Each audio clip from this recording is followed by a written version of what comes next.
معزز محتشم سامعین و ناظرین السلام علیکم۔ نبی کریم صلی اللہ علیہ وآلہ وسلم کا مردوں کو زندہ کرنا، آج آپ اس ویڈیو میں اس معجزے کو جاننے والے ہو، لہٰذا اس ویڈیو کو شروع سے لے کر آخر تک ضرور دیکھیے گا۔ عزیزان محترم، اللہ تعالیٰ نے تمام انبیاء کرام کو مختلف معجزے عطا فرمائے، کسی پر آگ کو گلزار کر دیا اور کسی کو عصا عطا فرمایا اور کسی کو مردہ زندہ کرنے کا معجزہ عطا فرمایا۔ الغرض اللہ تعالیٰ نے تمام انبیاء کرام کو کچھ نہ کچھ معجزے عطا فرمائے۔ عزیزان محترم، عقائد کی کتب میں موجود ہے کہ انبیاء کرام کو جتنے بھی معجزے عطا فرمائے گئے وہ نبی کریم صلی اللہ علیہ وآلہ وسلم کے صدقے سے فرمائے گئے۔ عزیزان محترم، جس طرح آپ جانتے ہیں کہ حضرت عیسیٰ علیہ السلام کو اللہ تعالیٰ نے اور معجزوں کے ساتھ ساتھ مردوں کو زندہ کرنے والا معجزہ بھی عطا فرمایا ہوا تھا، آپ مردوں کو زندہ کیا کرتے تھے۔ اسی طرح حضور صلی اللہ علیہ وآلہ وسلم بھی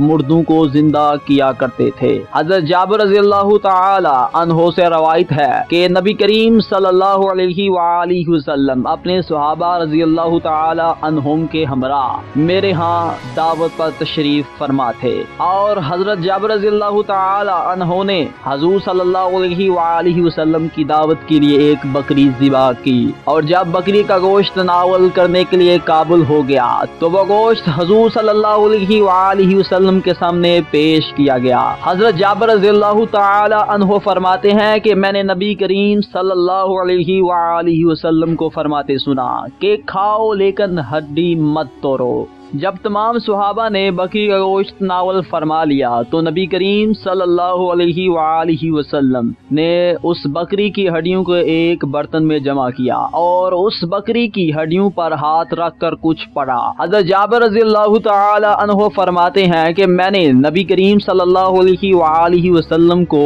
وہ کلمات پڑھتے نہ سن سکا، لیکن میں نبی کریم صلی اللہ علیہ وآلہ وسلم کے ہونٹ مبارک ہلتے دیکھے، یعنی ان کی حرکت کو دیکھ سکا۔ جب نبی کریم صلی اللہ علیہ وآلہ وسلم نے کچھ پڑھا تو فوراً بکری اپنے کان جاڑتے ہوئے کھڑی ہو گئی، اور آپ نے فرمایا اے جابر اپنی بکری کو پکڑ لو اور اللہ تعالیٰ تمہیں اس میں برکت عطا فرمائے۔ حضرت جابر رضی اللہ تعالی عنہ فرماتے ہیں کہ میں نے اپنی بکری کو لیا اور اس حال میں چل دیا کہ بکری کے کان میرے ہاتھوں کو ٹکرا رہے تھے۔ حضرت جابر رضی اللہ تعالی عنہ مزید فرماتے ہیں جب میں بکری کو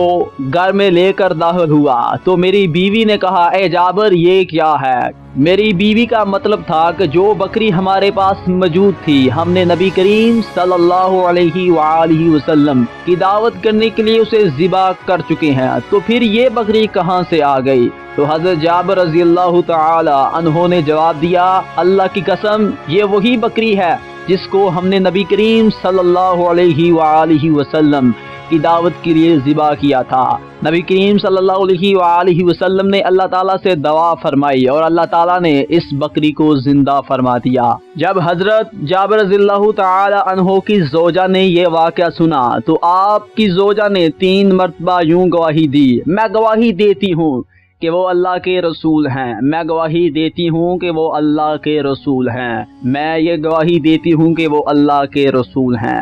اور ایک روایت کو حضرت امام عمر بن احمد الخریوطی نے اپنی کتاب میں نقل فرماتے ہیں کہ حضرت جابر رضی اللہ تعالی عنہ کے بیٹے کھیلتے ہوئے چھت سے گر پڑے اور انتقال فرما گئے، اور اسی دن حضور صلی اللہ علیہ وآلہ وسلم حضرت جابر رضی اللہ تعالی عنہ کے گھر تشریف لے آئے، اور جب بکری کا گوشت تناول کے قابل ہو گیا تو آپ صلی اللہ علیہ وآلہ وسلم کے سامنے پیش کیا گیا، اور آپ صلی اللہ علیہ وآلہ وسلم نے جابر رضی اللہ تعالی عنہ کو ارشاد فرمایا کہ تمہارے بیٹے کہاں ہیں، ان کو بلاؤ کہ میرے ساتھ کھانا کھائیں۔ حضرت جابر رضی اللہ تعالی عنہ نے اپنا دکھ چھپاتے ہوئے کہا یا رسول اللہ وہ گہری نیند سو رہے ہیں، تو حضور صلی اللہ علیہ وآلہ وسلم نے فرمایا جاؤ ان کے کانوں میں کہو کہ اللہ کے رسول تم کو بلا رہے ہیں۔ تو حضرت جابر رضی اللہ تعالی عنہ نے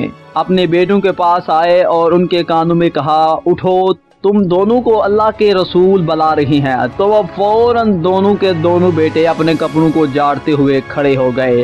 اور نبی کریم صلی اللہ علیہ وآلہ وسلم کے ہمراہ بیٹھ کر کھانا کھایا۔ عزیزان محترم، یہ تھا حضور صلی اللہ علیہ وآلہ وسلم کا حضرت جابر رضی اللہ تعالی عنہ کی بکری اور آپ کے 2 بیٹوں کو زندہ کرنے کا معجزہ۔ اگر آپ اسی طرح کے اور بھی معجزے سننا چاہتے ہیں تو ہمارے مدینہ 360 یوٹیوب چینل کو ضرور سبسکرائب کیجئے اور اس ویڈیو کو زیادہ سے زیادہ لائک کیجئے اور اپنے دوستوں کے ساتھ شیئر کیجئے۔ See you in the next video tutorial۔ اللہ حافظ۔